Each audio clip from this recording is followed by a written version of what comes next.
berusaha dideteksi oleh Betul. alatnya, dan juga cost and benefit-nya ini tergantung banget nih teman-teman sama tujuan kalian tes dan juga waktunya. Nah, Iya, masih berkaitan betul. nih dok dengan pertanyaan sebelumnya.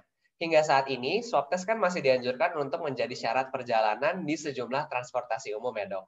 Bisa nggak Mm. sih dok, seseorang terdeteksi positif COVID-19 ketika sehari sebelumnya telah melakukan swab test dan mendapatkan hasil yang negatif? Jika iya, apa sih yang bisa mempengaruhi hal tersebut? Iya, oke. Baik, terima kasih Mas Adi. Ya, ini memang banyak yang menanyakan ya kondisinya seperti itu ya. Wah, saya sudah tes negatif, nanti terus kemudian saya dites di tempat lain kok jadi positif gitu ya. Bisa atau enggak? Tentunya jawabannya bisa ya.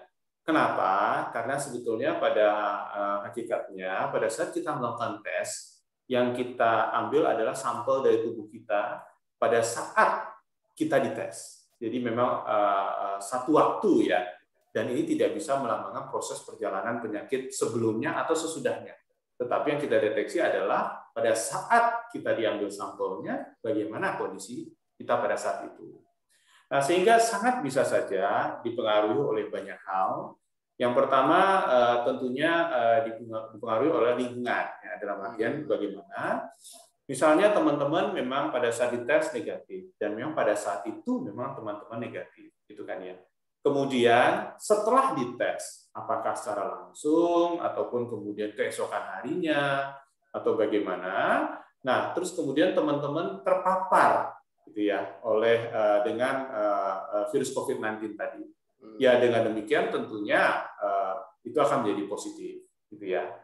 Atau mungkin teman-teman sebetulnya sudah terpapar 1 atau 2 hari sebelumnya, tetapi pada saat tes, oleh karena keterbatasan alat tes, di mana alat tes ini kan punya sensitivitas atau derajat sensitifnya juga sangat berbeda tergantung apa namanya zat kimiawi yang kita gunakan, tergantung mesin yang kita gunakan. Nah, bisa saja pada saat itu terdeteksi sebagai negatif karena memang sangat awal-awal penyakit, gitu kan ya. Nah, itu juga sangat memungkinkan. Nah, sehingga hal ini tentunya akan berpengaruh. Jadi yang paling penting yang harus kita ingat adalah bahwa pemeriksaan ini dilakukan adalah pada saat waktu sampel diambil dan mencerminkan kondisi teman-teman pada saat sampel diambil. Kira-kira begitu, Mas Ardi. Oke, jadi teman-teman, mungkin untuk teman-teman, kalau misalkan hasil kalian sudah negatif, kalian apabila ingin berpergian, mungkin bisa jangan kemana-mana dulu ya dok ya, untuk biar Ya, hasilnya itu kalian nggak terdampak oleh virusnya langsung gitu. Jadi nanti pas dites lagi malah jadi positif gitu. Nah nih dok, betul. saat ini kan Indonesia ini menjadi negara dengan angka COVID-19 yang sangat tinggi lah ya di Asia Tenggara, dan memiliki angka kematian COVID-19 yang lebih tinggi dibandingkan rata-rata di dunia. Namun, banyak masyarakat yang sudah mulai abai nih dengan protokol kesehatan. Jadi kayak seperti yang kita lihat, banyak banget orang-orang yang udah berkerumunan dan tidak lagi menggunakan masker dengan kaidah yang benar.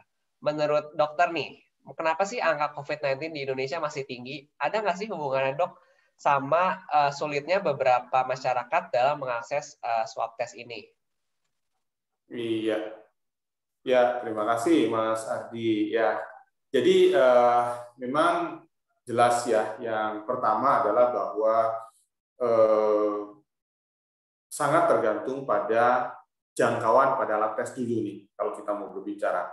Karena kenapa? Kalau kita berbicara memang kasus infeksinya masih kasusnya masih tinggi, itu kan berarti melambangkan bahwa proses infeksinya masih terus berlangsung nih hingga saat ini. Nah, sehingga proses infeksi masih berlangsung hingga saat ini, itu artinya proses penularan masih berjalan, gitu kan ya. Nah, kalau proses penularan masih berjalan, itu juga artinya sumber infeksinya masih ada. Nah, untuk supaya kita bisa tahu di mana sumber infeksinya itu, maka tentunya ini ada kaitannya dengan bagaimana kita bisa melakukan testing yang untuk membuktikan atau memetakan di mana sih sumber infeksinya itu, sehingga kita bisa memutus rantai penularan dan kita bisa memberikan pengobatan. Sehingga jangkauan pada tes ya itu memang sangat-sangat kita butuhkan sehingga tes ini bisa menjangkau seluruh lapisan masyarakat. Ya, selain itu juga pastinya ada faktor-faktor yang lain ya. Dari tes tadi kita bisa tracing, kita bisa mencari, oke, ini penularannya sudah sampai mana ini dan di mana dan seterusnya dan seterusnya. Selain itu juga bisa oleh karena dari masyarakat sendiri, dari kita sendiri nih, kaitannya tentunya dengan kedisiplinan kita dalam menjaga protokol kesehatan. Misalnya dalam rangka memakai masker, ya, menghindari kerumunan, menjaga jarak, mencuci tangan, gitu ya. 5M itu kalau memang kedisiplinan kita kurang, maka tentunya ya kita juga punya kontribusi pada proses penularan yang akhirnya punya kontribusi pada proses eh, semakin tingginya angka kejadian penyakit COVID-19 ini. Nah, sehingga harapan saya adalah bahwa selain kita berusaha untuk memberikan jangkauan testing yang tinggi, yang mana itu merupakan satu cita-cita GSI juga, dan juga tentunya teman-teman dari campaign dan kita semua, ya, supaya kita bisa memutus rantai penularan ini. Tapi kedisiplinan diri, kedisiplinan pribadi, terutama dalam menjaga prokes ini juga menjadi faktor penting. Kira-kira begitu, Mas Ardi. Oke, jadi teman-teman kita diingetin lagi nih sama Dokter Budiman kalau kita juga harus mulai menjaga nggak cuma diri kita juga tapi lingkungan kita ya Dok ya, dengan tentunya Ya, mematuhi protokol kesehatan. Nah nih Dok, ini ada betul. pertanyaan seputar OTG nih Dok. Kan kalau Ya, misalnya kita sering banget nih nemu kasus-kasus COVID di mana saudara terkasih kita atau teman-teman kita ini terdakwa positif COVID-19, tetapi nggak ya, ada gejalanya atau yang disebut juga ya, orang tanpa gejala. Dan di Indonesia sendiri saat ini lebih banyak klaster keluarganya. Ketika orang-orang di dekat kita ini juga memiliki resiko tertular yang tinggi ya dok ya. Nah, ya, apakah terdapat faktor khusus yang menyebabkan seseorang ini terdakwa COVID-19 positif tidak memiliki gejala tertentu? Misalnya, mungkin faktor daya tahan tubuhnya kah, antibodinya kah? Apa sih yang bisa kita lakukan untuk mencegah terpapar virus corona dari seseorang yang OTG ini nih dok? ya. Oke, terima kasih, Mas Ardi. Ya, memang OTG ini ya cukup problematik ya, cukup menjadi satu masalah nih dalam bagi kita tenaga kesehatan dan juga bagi mereka pemangku jabatan di kesehatan gitu ya. Bagaimana? Karena kenapa? Karena dengan OTG ini kita tidak bisa mendeteksi ya orang ini sakit atau tidak kan gitu kan ya. Nah, kalau kita bicara faktornya, ini bisa berbagai macam faktor. Kalau mau kita pilah gitu ya, mungkin secara garis besar ada dua faktor. Apakah itu memang dari virusnya sendiri, ya, yang mana sampai saat ini kita juga belum tahu nih virus yang karena kita sama-sama tahu ya bahwa virus COVID-19 ini termasuk virus yang cukup rajin bermutasi, begitu ya. Iya. Nah, terus kemudian gampang berubah dan sebagainya. Apakah memang dari mutasi si virus ini bisa juga menimbulkan tampilan klinis, ya, tampilan sakit seseorang itu menjadi berbeda-beda, itu juga masih kita dalami. Tapi setidaknya sampai saat ini sepertinya tidak. Kemudian yang kedua, jelas pastinya juga ada kontribusi dari tubuh kita, di mana kita sering mendengarkan bahwa kita sebagai seorang manusia itu kan memang unik ya, hampir pasti tidak ada manusia yang sama persis, dan itu termasuk juga kondisi biologis di dalam tubuh kita. Masing-masing orang itu pastinya berbeda, dan ini ada kaitannya dengan daya tahan tubuh kita juga berbeda. Nah, sehingga ini juga memberikan kontribusi pada tampilan klinis pada beberapa orang, entah karena memang masalah daya tahan tubuhnya, entah memang karena masalah faktor biologi yang lain, sehingga dia tidak punya tampilan klinis, sehingga dia merasa sehat-sehat saja walaupun dia terinfeksi. Sementara pada orang lain mungkin baru terinfeksi, maksudnya baru terinfeksi dalam hari yang dekat, gitu ya, baru beberapa hari, tetapi sudah memberikan tampilan klinis yang sangat berat. Nah, itu memang sangat individual, tergantung pada tubuh kita sendiri, tidak hanya semata-mata pada kekebalan tubuh, tetapi juga tergantung pada faktor biologis, faktor fisiologis yang ada di dalam tubuh lainnya. Kira-kira begitu, Mas Adi. Oke, terima kasih Pak Dokter. Nah, tadi itu merupakan pertanyaan yang ditanyakan oleh aku. Nah, ini udah mulai masuk nih Pak, Ya, pertanyaan-pertanyaan dari penonton kita. Ini langsung aja, ini ada pertanyaan pertama dari Friskela Manurung. Mau oke. bertanya, saya pernah swab antigen dan rasanya ini sakit sekali di hidung saya. Apakah bisa terjadi infeksi di dalam hidung jika terlalu sering melakukan swab antigen? Dan jika itu terjadi, bagaimana nih dok penanganannya? Ya, baik. Terima kasih, Mbak Priska ya pertanyaannya ya. Ya, jadi yang namanya swab gitu ya, pengambilan sampel swab ini memang kita kalau di dunia medis kita katakan ini adalah salah satu tindakan yang invasif ya, dalam artian kita melakukan intervensi ke dalam jaringan tubuh gitu ya, yang memang pastinya dia mempunyai dampak efek samping gitu kan ya, pada tubuh kita. Tetapi sebetulnya efek samping swab ini juga bukan merupakan efek samping yang berat, yang memang sangat merugikan dan seterusnya. Nah, efek samping yang tersering biasanya kalau secara tidak sengaja kemudian menyentuh simpul pembuluh darah, maka itu akan menimbulkan perdarahan yang kita kenal dengan mimisan, gitu ya. Nah, atau kemudian ada iritasi atau abrasi di lapisan dalam, lapisan selaput lendir kita. Nah, apakah bisa terjadi infeksi? Ya, sangat mungkin terjadi infeksi, tetapi saya bisa mengatakan bahwa tidak mudah juga untuk terjadi infeksi, karena bagaimanapun di selaput lendir kita sendiri juga punya pertahanan. Nah, kalau sekiranya memang sampai terjadi proses infeksi, ya tentunya kita perlu berobat dan berkonsultasi, khususnya ke dokter THT, untuk kita lihat sejauh mana sih proses infeksi yang terjadi dan kemudian tindakan apa yang akan kita lakukan untuk melakukan proses penyembuhan.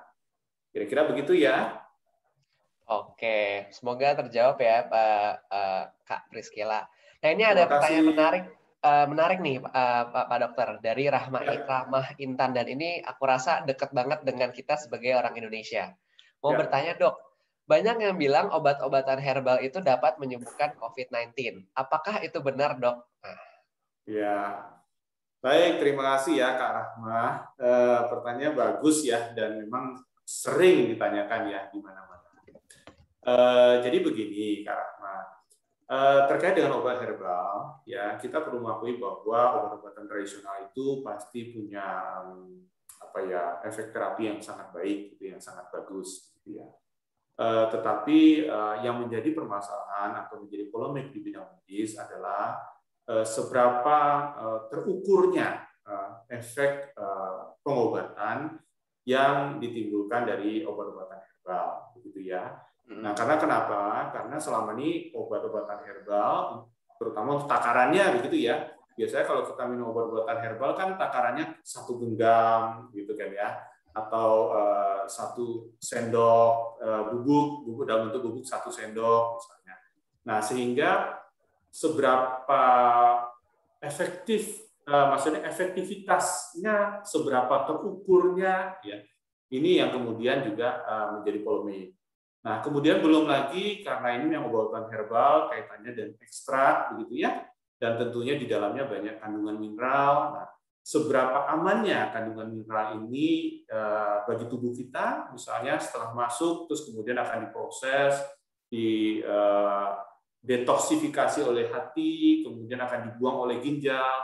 Nah, seberapa amannya, seberapa pekatnya yang kemudian akan memperberat fungsi-fungsi tubuh pun ini yang menjadi polemik di dalam dunia medis. Nah, sehingga bagaimana kalau saya menyampaikan bahwa obatan herbal ini boleh menjadi pendamping, boleh menjadi pelengkap, boleh dicoba, tetapi tetap harus kemudian diamati bagaimana efek sampingnya terhadap tubuh. Dan kita juga tidak bisa semata-mata mengandalkan pada obat herbal dan kemudian melepaskan obat medis atau obat western, begitu ya, obat-obatan kimiawi, karena bagaimanapun obat-obatan kimiawi ini sudah terbukti secara khasiat maupun efek sampingnya yang minimal. Jadi sehingga hal-hal ini mungkin perlu menjadi yang dicermati bagi kita semua. Kira-kira gitu ya, Kak Rahma. Semoga bisa menjawab. Oke, jadi mungkin kalau aku simpulkan, boleh saja kita mengkonsumsi Obatan obat-obatan herbal, tetapi nggak bisa dijadiin acuan lah ya, Dok. Nggak bisa kita bergantung kepada obat-obatan medis. Betul, Oke. betul. Sekarang mungkin pertanyaan ketiga nih, Pak. Ini dari Kendrick, Ya. dan ini pertanyaannya cukup spesifik dan menurut aku menarik. Halo Pak Dokter, terima kasih atas materinya, sangat jelas dan padat. Mau bertanya, apakah bisa kita jadikan dasar di mana meskipun hasil swab-nya masih positif, tetapi virusnya ini udah tidak infeksius? Pernah melihat penelitian bahwa bahwa virus COVID ini juga bisa dideteksi melalui feses. Apakah juga perlu pemeriksaan di feses? Apa bagaimana, Dok? Oke, baik. Terima kasih. Pertanyaan sangat menarik dan saya pikir mungkin menjadi pertanyaan banyak orang juga ya. Jadi betul bahwa pemeriksaan PCR ini sebetulnya kita adalah mendeteksi materi genetik dari COVID-19, gitu kan ya. Di mana kalau kita berbicara materi genetik dari COVID-19, maka hasilnya adalah ada atau tidak, ditemukan atau tidak ditemukan. Nah, ini tidak akan menjawab permasalahan apakah virus ini masih hidup dalam tanda petik. Kenapa saya katakan hidup dalam tanda petik? Karena sampai saat ini juga kita masih kontroversi nih, virus ini makhluk hidup atau bukan, gitu kan ya. Nah, apakah virus ini masih hidup atau bisa menginfeksi atau tidak? Nah, ini yang tidak bisa dijawab dengan pemeriksaan PCR. Nah, sehingga sangat mungkin kalau teman-teman misalnya di swab ya, dan kebetulan ini sudah dalam masa akhir sakit COVID-19-nya atau malah sudah beberapa saat setelah COVID-19-nya sembuh, hasil PCR masih ditemukan, masih memunculkan hasil positif. Itu sangat mungkin karena kenapa? Karena masih ditemukan gen atau materi genetik si COVID-19 di dalam tubuh teman-teman. Nah, tetapi ini juga tidak membuktikan bahwa ini virusnya hidup atau menularkan. Nah, sehingga patokannya apa? Patokannya adalah kita kembali pada referensi ilmiah baik dari WHO maupun dari Kementerian Kesehatan bahwa sesungguhnya pada mereka yang tidak bergejala, gitu ya, setelah 10 hari melakukan isolasi, begitu, itu sudah bisa dikatakan bahwa dia tidak akan menularkan lagi. Nah, terkait dengan hasil PCR yang positif ini bisa sampai berhari-hari, pada beberapa orang bisa sampai 3 bulan, ya, sampai 90 hari, itu bisa saya terjadi. Nah, kenapa aku bisa sampai seperti itu? Nah, ini kembali lagi, itu sangat tergantung pada fungsi di dalam tubuh kita untuk membuang atau mengeradikasi, mengeliminasi, membersihkan si sisa-sisa genetik ini sampai bersih. Dan ini biasanya akan juga tergantung pada ada atau tidaknya penyakit penyerta. Dalam hal ini misalnya hipertensi, penyakit gula, itu biasanya akan membutuhkan waktu yang lebih lama. Nah, kaitannya dengan terdeteksinya virus COVID-19 di feses, sangat betul sekali bahwa COVID-19 ini memang selama ini kita kenal hanya menyerang, maksudnya bukan hanya ya, kita kenal bahwa cukup tenar bahwa COVID-19 ini menyerang paru-paru, gitu kan ya. Tetapi sesungguhnya tidak hanya paru-paru, COVID-19 ini pun bisa menyerang saluran cerna, sehingga pada beberapa orang atau banyak orang juga bisa disertai dengan gejala diare. Nah, oleh karena itu, maka si virus COVID-19 ini juga bisa ditemukan di feses. Nah, tetapi apakah itu lazim atau tidak untuk dilakukan sebagai pemeriksaan? Untuk saat ini memang rekomendasi masih cukup melalui pemeriksaan melalui nasal swab. Karena kalau di feses pun biasanya dia membutuhkan waktu, gitu ya, untuk sampai terdeteksi di feses, yang mana ini juga kurang pas untuk proses diagnosis ataupun konfirmasi. Kira-kira begitu, semoga menjawab pertanyaannya. Oke, terima kasih Dokter Budiman. Jadi sebenarnya masih banyak banget nih pertanyaan dari teman-teman penonton kita, tapi karena kebatasan waktu, jadi kita batasin dulu aja ya Pak. Mungkin Ya, terakhir terima kasih dari untuk pertanyaan teman-teman semua. Iya, mungkin terakhir nih Pak dari Dokter Budiman, Ya. sekalimat, 2 kalimat yang bisa Bapak sampaikan kepada masyarakat Indonesia agar kasus COVID-19 ini dapat menurun dan amin-amin nanti bakal hilang. Ya, baik. Terima kasih Mas Ardi. Jadi teman-teman semua, ya sesuai mungkin dengan tujuan GSI dan juga tentunya keinginan kita semua, bahwa kita ingin bisa segera keluar dari pandemi COVID-19 ini, gitu kan ya. Dan untuk itu saya pikir mari kita bahu-membahu, gitu ya. Dan juga sesuai dengan slogan GSI bahwa kita solidaritas, gitu ya. Bahu-membahu untuk bisa membantu pemerintah dan masyarakat semua untuk menuntaskan pandemi ini.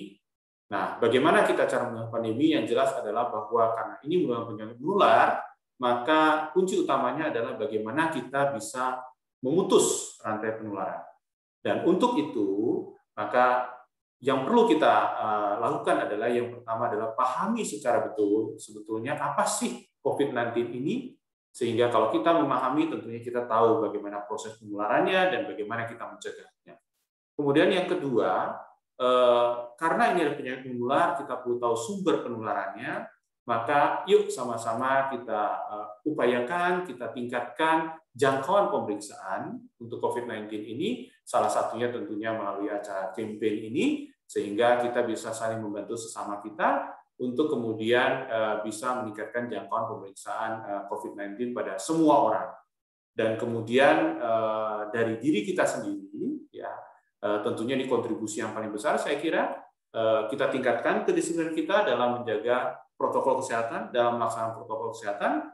5M itu kita kedepankan dan selalu kita ingat, walaupun memang kita rasakan itu tidak nyaman buat kita, tetapi kita harus ingat bahwa ini untuk kita semua, demi kesehatan seluruh bangsa, sehingga mari kita ajak saudara-saudara, kita ajak semua orang di sekeliling kita untuk selalu waspada pada COVID-19 dan kemudian disiplin menerapkan protokol kesehatan.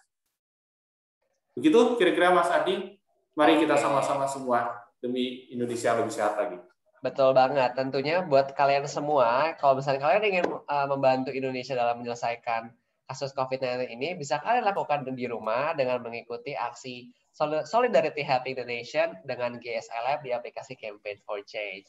Oke, terima kasih banyak Dokter Ya, terima Budiman. kasih teman-teman semua. Oke, sekarang kita bisa nih menyapa Kak Raka yang sudah siap banget dengan protokol kesehatannya karena lagi ada di lab. Halo Kak, gimana kabarnya? Ya, baik Mas Ardi, terima kasih. Bagaimana kabarnya sendiri? Oke, baik Kak. Oke, aku mau nanya nih Kak. Kan tadi kita udah nanya-nanya ke Pak Budiman. Sekarang aku mau nanya ke Kak Raka. Salah satu cara untuk mendeteksi apakah seseorang ini terpapar COVID-19 atau tidak adalah dengan melakukan swab test ya Kak. Namun harganya ini kan juga cukup mahal, membuat masyarakat kesulitan terkadang untuk mengakses swab test ini. Kira-kira hal apa sih yang membuat GSI Lab ini bergerak di isu ini, terutama jika dikaitkan dengan kampanye Swab and Save Indonesia? Iya, thank you ke Mas Ardi. Sebenarnya tadi udah sempat dibilang juga sih, jadi sebenarnya GSI Lab itu adalah sebuah kewirausahaan sosial.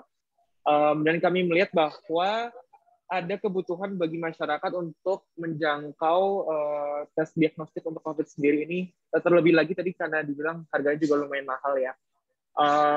Jadi dengan kampanye Swab and Save Indonesia ini, kami bertujuan untuk secara cuma-cuma mendonasikan tes gratis bagi beberapa kelompok orang yang kami rasa membutuhkan, sangat-sangat membutuhkannya, seperti misalnya nakes-nakes di frontliner yang ibaratnya selalu ada di sana dan tidak bisa pulang dan selalu berhadapan dengan virus ini depan mata gitu ya. Dan kami juga bertujuan untuk menjangkau orang-orang yang mungkin kurang mampu untuk menjangkau harga tes ini. Kami sangat bertujuan juga untuk membantu teman-teman yang misal di Panti Jompo, di yatim piatu, yang misal aksesnya sangat-sangat terbatas lah ya untuk PCR ini. Dan ditambah lagi juga karena PCR itu merupakan baku emas untuk pendeteksian COVID-19 ini, makanya kami sangat ingin untuk menyediakan layanan seperti itu untuk masyarakat di Indonesia. Seperti itu sih, Mas. Oke, terima kasih Kak Raka. Jadi kita tahu ya kalau misalkan GSI Lab ini merupakan social enterprise atau kewirausahaan sosial yang berusaha untuk membantu Indonesia mengatasi COVID-19 melalui pengetesan cepat dan akurat dan juga memiliki high throughput test berkapasitas 5.000 tes per harinya.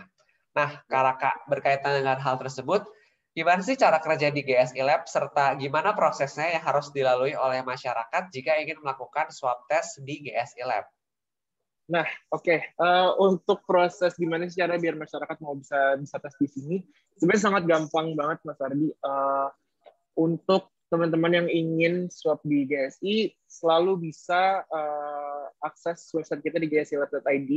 Di situ teman-teman tinggal sign up, lalu tinggal isi data-data pribadi. Nanti ketika sudah melakukan pembayaran, langsung saja bisa datang ke lab kami, Genomics Solidaritas Indonesia di Cilandak, sangat dekat dengan MRT Fatmawati. kami di sini menyediakan layanan drive-thru, walk-thru, dan ride-thru. Jadi teman-teman tinggal duduk di mobil, jalan kaki juga bisa, naik motor pun juga bisa, langsung aja di swab. Dan nanti setelah masuk ke lab, sampelnya akan kami analisa, dan hasilnya akan kami rilis melalui email pribadi teman-teman sekalian. Seperti itu. Nah, untuk live view-nya nih, sekarang saya ingin mengenalkan teman-teman ke rekan saya, Kak Reza, selaku swabber di GSI Lab untuk menunjukkan gimana sih proses swab di GSI itu secara live. Jadi mari kita simak aja ya teman-teman. Oke. Halo Kak Reza.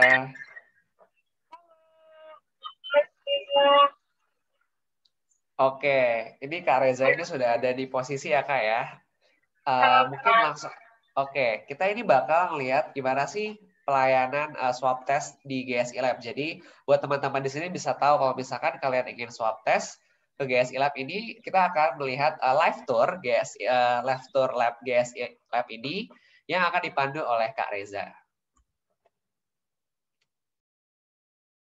GSI, selamat siang semuanya. Halo. Baik, aku sekarang dari GSI. Apa itu adalah Indonesia. Jadi, yang hari ini aku bantu di GSI.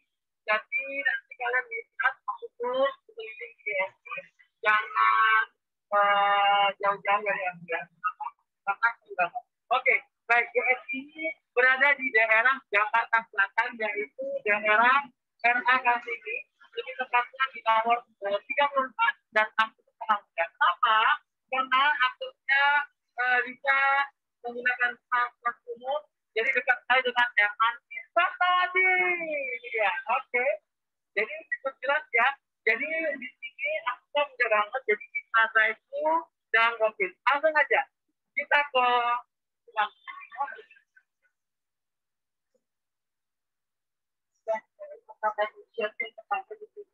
biasanya setiap pagi atau siang hari, sore hari atau malam hari juga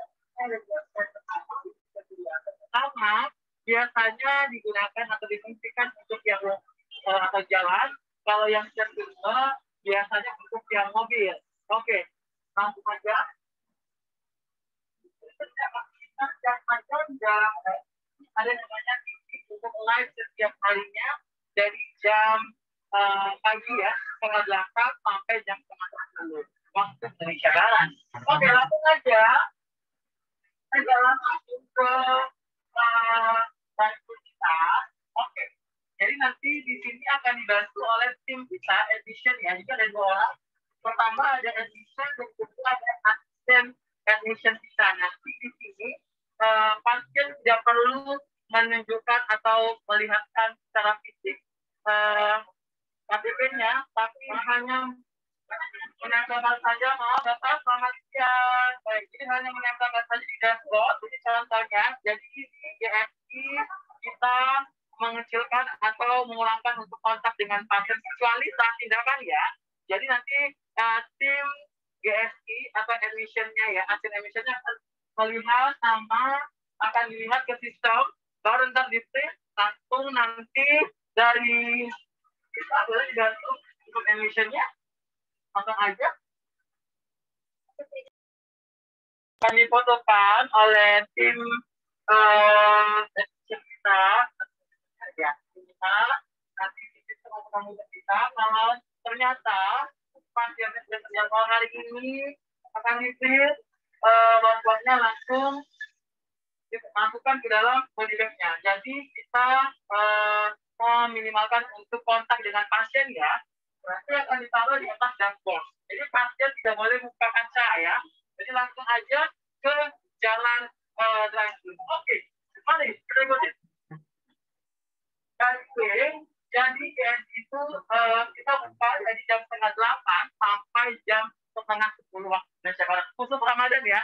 Jadi buat teman-teman jangan takut kalau puasanya nggak bisa untuk tindakan PCR, jangan takut, langsung aja ke GSI. Oke. Nah, kalau di GSI kita punya 3 tes atas jasa meja ya untuk pasien yang satu. Nanti ada oke. Baik, saya akan jalankan dari gedung saya sana. Mobil mengarah ke depan. Ya, nanti akan dibantu oleh tim layanan kita atau tim cyber kita di bagian sini yang dengan sini sampai ke ujung. Boleh maju Bapak? Oke, boleh maju.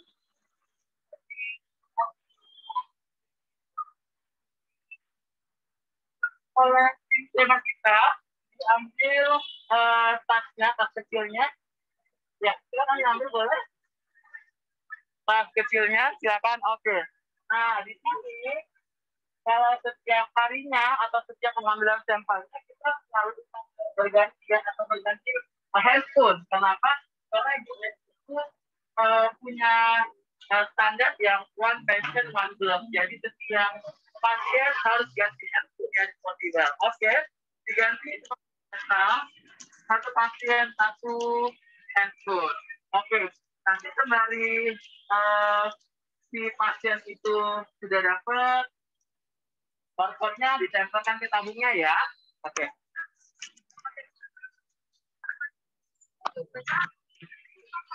Oke, sorry.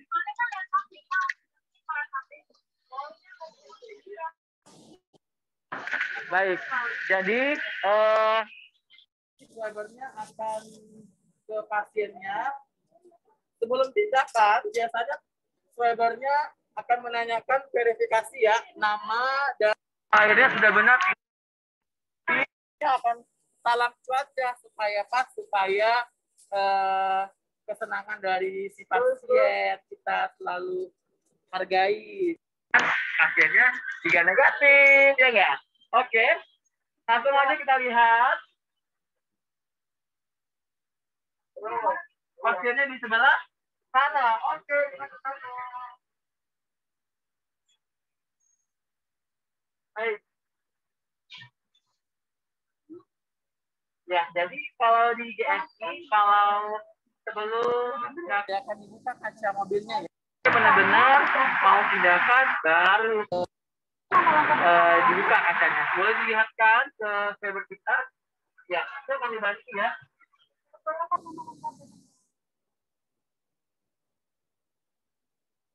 Iya.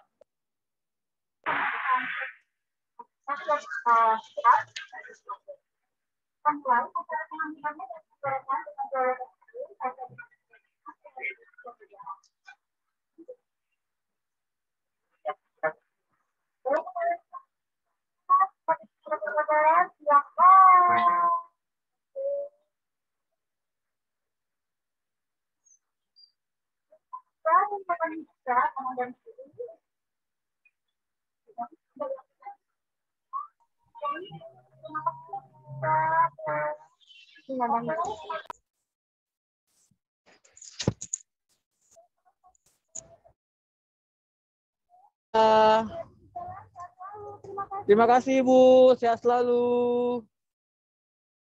Oke, dan inilah kurang lebihnya nanti kalau pasien ke drive-thru kita ya. Jadi untuk hasilnya kita tidak ada fisik ya. Jadi diusahakan tidak kontak dengan pasien. Jadi nanti hasilnya atau resultnya dikirim via email. Nanti sesuaikan dengan kemauan pasien, bisa H+1 atau yang hari ini juga. Oke, jadi kalau ada pertanyaan, kalau yang di jalan atau yang walking gimana? Nah, nanti di sini, ini adalah area chamber kita yang bisa dilihat di sini. Nanti tinggal pasiennya berdiri saja. Nanti ada swabber kita jalan dan asisten swabber kita ya. Di sini nanti akan dibantu verifikasi nama dan tanggal lahir. Kalau sudah benar sesuai dengan identitasnya, langsung ditempelkan PTM-nya, langsung diambil tindakannya. Langsung kalau begitu nanti sudah selesai, tinggal hand sanitizer ya, hand sanitizer, dan sudah selesai. Dan simpel banget kan? Jadi nggak usah worry, nggak usah takut, nggak usah cemas. Kenapa? Karena GSI adalah tempat yang strategis, keelitan Jakarta Selatan, dan GSI juga secara price luar biasa. Ya enggak? Jadi ditunggu teman-teman yang ada di luar Jakarta, untuk PCR di GSI. Karena apa? Karena GSI sesuai banget cantik-cantik, baik-baik. Terima kasih. Oke, terima kasih Kak Reza. Ini semangat banget ya Kak Reza, dan juga kita udah ngelihat gimana sih prosesnya kita melakukan swab, baik itu drive-thru maupun walk-in swab test. Oke, terima kasih sekali lagi buat Kak Reza. Sekarang aku kembali lagi nih ke Kak Raka. Halo Kak. Ya, halo. Oke, tadi kan kita udah ngelihat ya proses drive-thru-nya dan juga walk-in untuk swab test di GSI Lab ini. Terus juga kalau misalkan kita tahu bahwa GSI Lab ini melakukan tes lebih dari 5.000 tes per harinya. Gimana sih Kak GSI Lab ini tetap bisa menjaga keakuratan hasil? Pakai lagi nggak? Oke, gimana sih caranya GSI Lab ini tetap bisa menjaga keakuratan hasil dan juga nggak tertukar nih Kak hasilnya antara orang satu dan juga orang lainnya? Iya, jadi ya tadi seperti yang sudah dibilang, GSI Lab kita punya kapasitas sebanyak 5.000 tes per hari. Caranya biar nggak ketukar itu ya kita pasti harus pasang SOP yang berlapis-lapis ya Mas Ardi. SOP yang kita sudah mantapkan sejak kita buka. Terus tadi sudah sempat lihat juga di video kan ya ada teman-teman di sample desk sama si sample receiving. Untuk di sample receiving sendiri kita tuh semacam kayak QC-nya gitu ya. Jadi mereka akan menseleksi semua sampel-sampel ini, melihat apakah bentuknya sudah oke, apakah ada yang tumpah atau enggak. Nah terus kita juga menggunakan sistem laboratory information system kita. Itu tailored ke GSI Lab juga.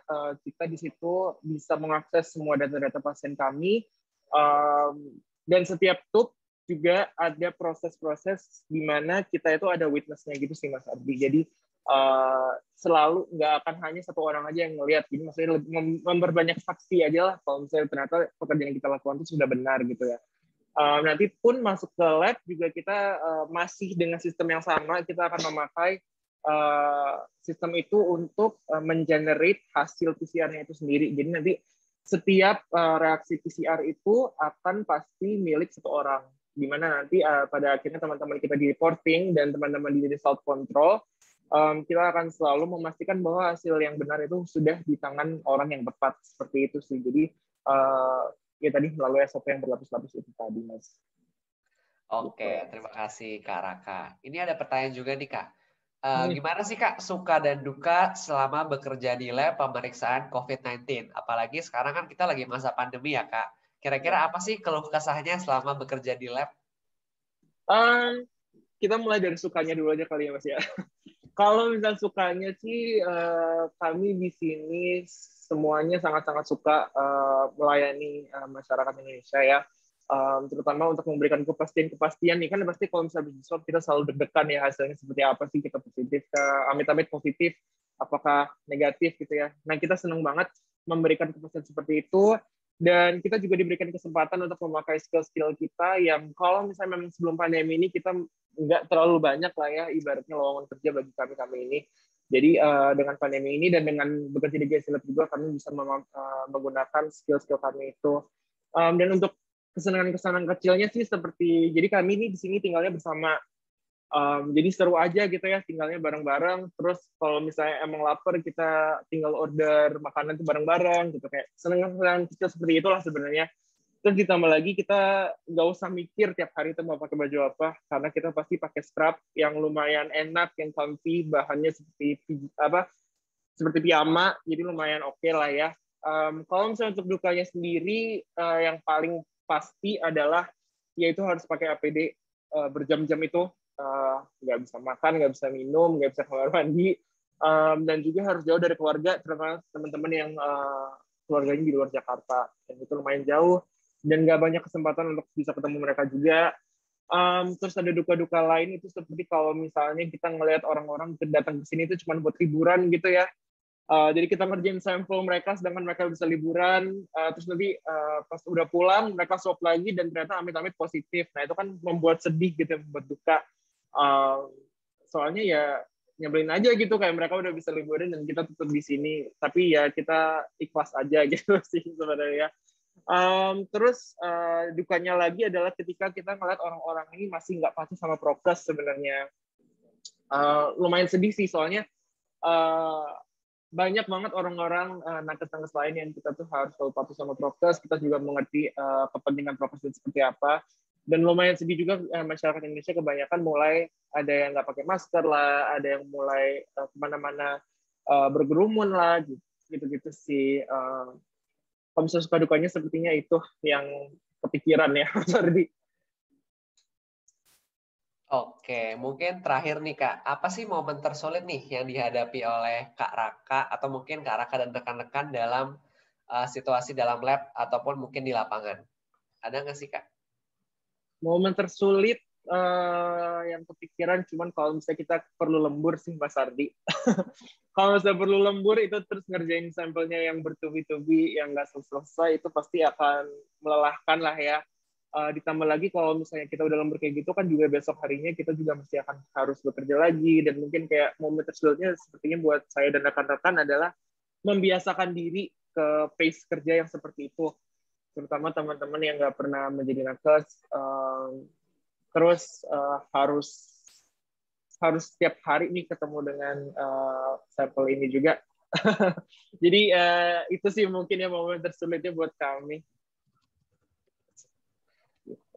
Oke, menarik banget ya pembahasan kita hari ini teman-teman. Kita bisa lihat langsung nih aktivitas di GSI Lab, terutama proses swab testnya, dimulai dari yang drive-thru, walk, atau juga yang walk-in. Nah, di aktivitas di sana juga sangat membantu banyak orang untuk lebih menjangkau swab test nih. Aku juga bisa bilang kalau misalkan baik Kak Raka, Kak Reza, dan juga Pak Budiman ini merupakan pahlawan yang membantu kita dalam menyelesaikan pandemi COVID-19 ini. Jadi aku sekali lagi mau ngingetin buat teman-teman, misalkan kalian ada pertanyaan, boleh langsung aja tulis di kolom komentar, karena bakal ada merchandise yang menarik banget buat penanya terbaik tentunya.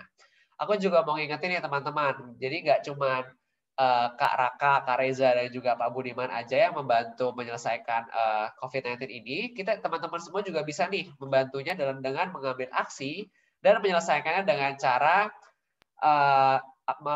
ambil aksi Swab and Save Indonesia melalui aplikasi Campaign for Change. Caranya gampang banget teman-teman. Pertama, kalian tentunya download dulu aplikasi Campaign for Change di Play Store, kemudian download dan registrasi ataupun login. Kemudian kalian cari program Solidarity Helping the Nation oleh GSI Lab. Kalian ikuti programnya dan selesaikan programnya dengan mengikuti 4 aksi tantangan yang ada dalam program tersebut. Selain itu juga, selain kalian membantu menyelesaikan pandemi COVID-19 ini, kalian juga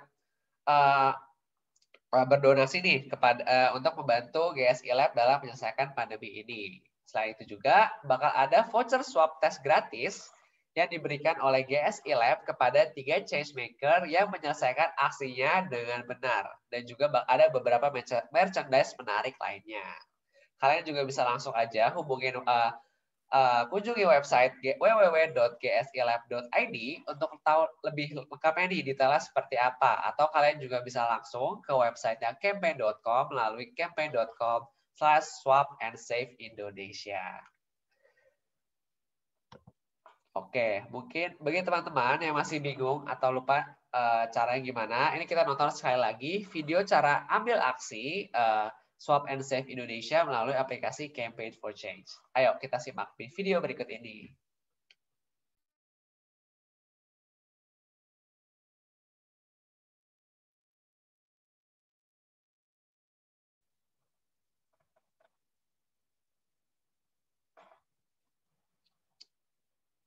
Halo teman-teman, ini adalah tutorial bagaimana kita dapat mengambil aksi Swab and Save Indonesia di aplikasi Campaign for Change.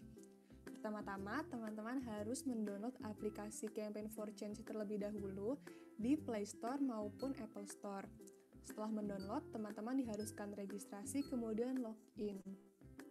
Jika sudah login, teman-teman dapat membuka aplikasinya. Kemudian pilih cari dan ketik Swab and Save Indonesia.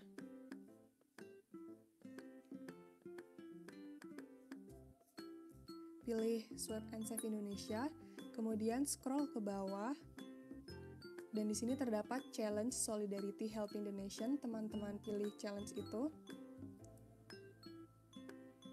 dan teman-teman bisa memulai aksinya.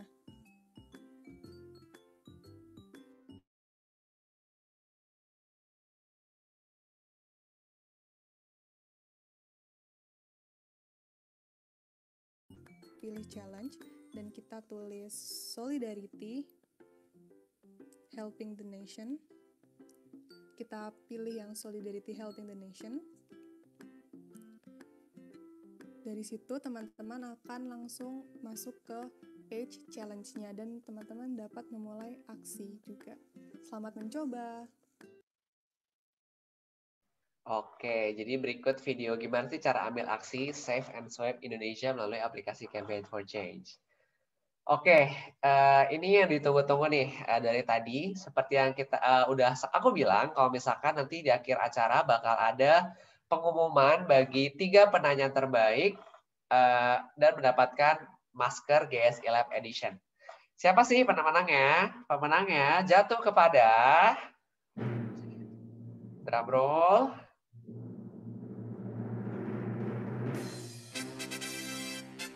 Oke, selamat kepada Kendrick, Rahmah Intan, dan juga Priscilla Menanurung. Kalian sudah memenangkan masker GSI Lab Edition.